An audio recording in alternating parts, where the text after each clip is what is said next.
Mr. Beveridge, hello, thank you very much.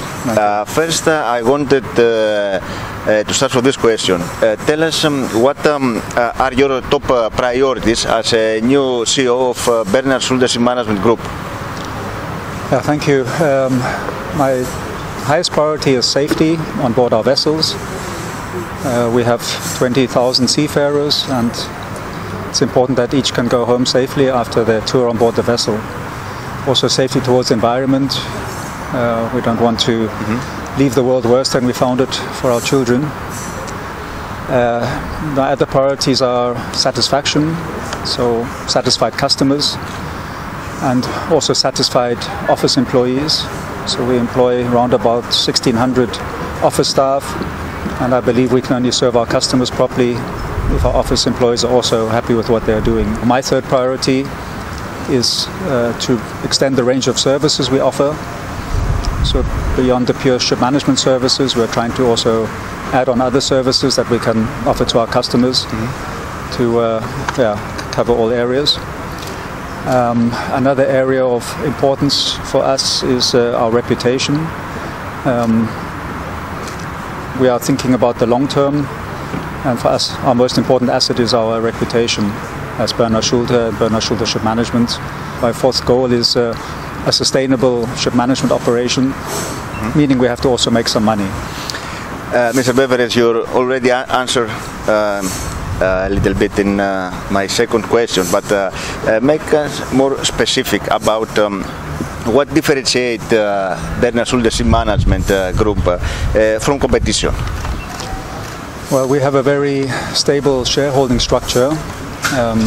Bernhard Schulte Shipmanagement now in the 5th generation. The two sons have now taken over the control of the company, and their priority is to pass on a sound company to the next generation. So we have no outside investors, there's no intention to sell any of the company, so it is a very stable environment. That means we can also think very much long term, so we're not interested in the next quarter or even the next year. We need a sustainable business for the long term. And our other area where we differentiate ourselves is that we are also a big ship owner.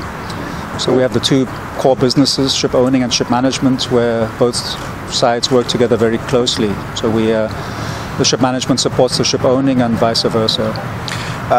Do you think that that experience that comes from fourth generation plays important role in quality services in ship management? I think so, definitely. It's something that is passed from generation to generation, and the current generation have grown up in the shipping environment.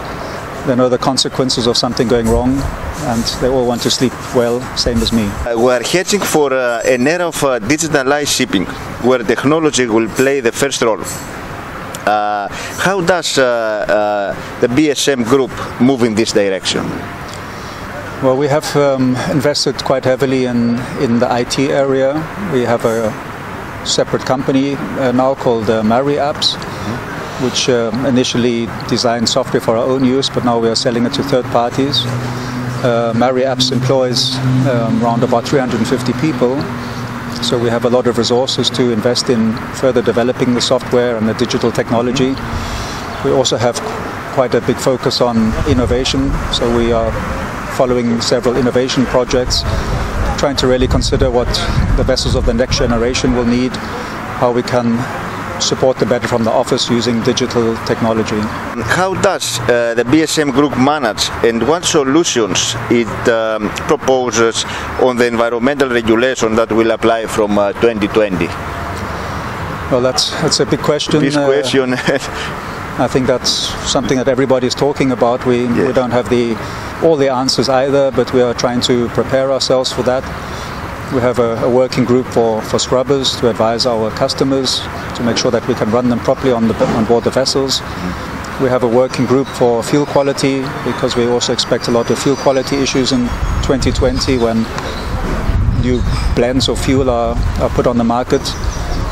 We also have created a unit called our Fleet Performance Center, which is based here in Athens, staffed already by 8 people, that is looking at fuel efficiency, how we can run our vessels more efficiently to reduce the fuel consumption. So, I mean, that'll be a big focus, simply to make sure that we're not wasting any energy on board the vessels. We have a big focus on the LNG segment.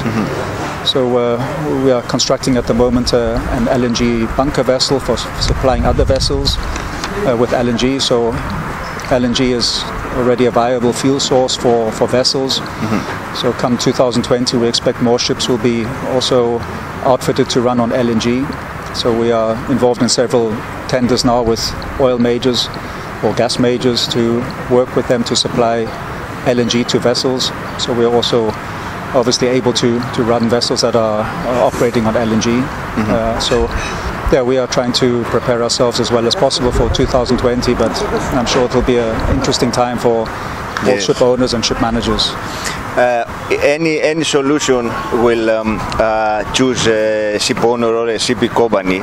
This means a big cost.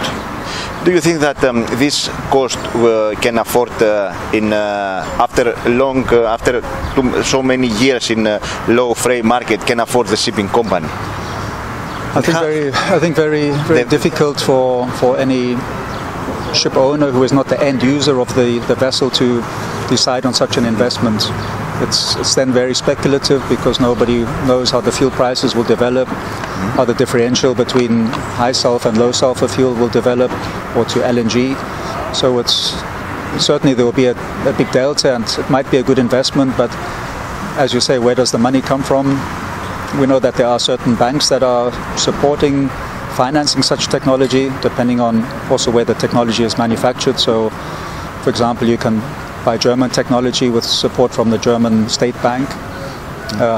But yeah, generally for most ship owners, including ourselves, it's a very big investment, and we are very reluctant to do that without knowing we can earn that investment back. I'm talking specifically about scrubbers and, of course, the LNG conversions. Now, what is the evolution, the presence of BSM in Greece? Well, we have been here since 2005. We thought that Greece should be a very important market for us as a ship owner because of the huge shipping community here. We have built up our fleet gradually. We are managing many different kinds of vessels, from LNG to container ships to chemical tankers, asphalt tankers, bulker ships, so the whole spectrum. I have to say we had hoped for a stronger development, but we know that most Greek ship owners still like to do it themselves because they have the expertise, they have the people, and they have the will. As we said before, the traditional ship owners have traditionally managed their vessels themselves. So it might be that with some generation changes there are more ship owners that are willing to consider outsourcing, and also maybe as the legislation becomes more complicated and difficult for smaller owners to handle, we might get more business. So we are happy with the development here, but we are always looking for scope to increase our size here. So yeah, we have a very good team here and well supported from our group organization, and we are here to stay. But I have to also mention another issue is the Greek tonnage tax, which applies to any vessel that is managed here. So particularly for the larger vessels, it's a big additional expense that many owners simply say, why should they pay that if a vessel is managed in Greece? Then I can manage it from Cyprus or somewhere else. So for that reason, we've lost some vessels from other owners. Yes. Now, what is Europe's future as a ship management center, and more generally the future of ship management? Well, I think the second question is easier to answer, the future of ship management. We are very optimistic.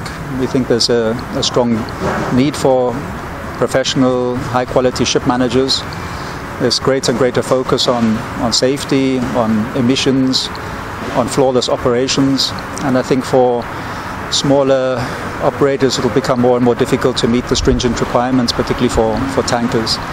So we believe that there will be more opportunities for third-party ship managers such as us So overall we're optimistic about that. As regards ship management in Europe, I think that's a more difficult question, and that I think that depends a lot on where the future ship owners are located.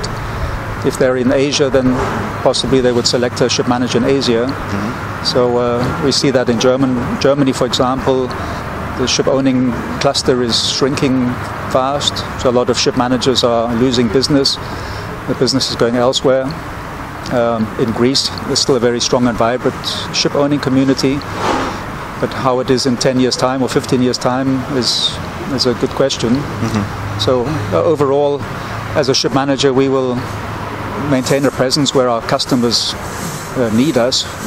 So we have many customers that like to have a ship manager in the same time zone, or close to where their vessels are trading, or where they think that we can get good staff to serve their vessels, which we have in Athens.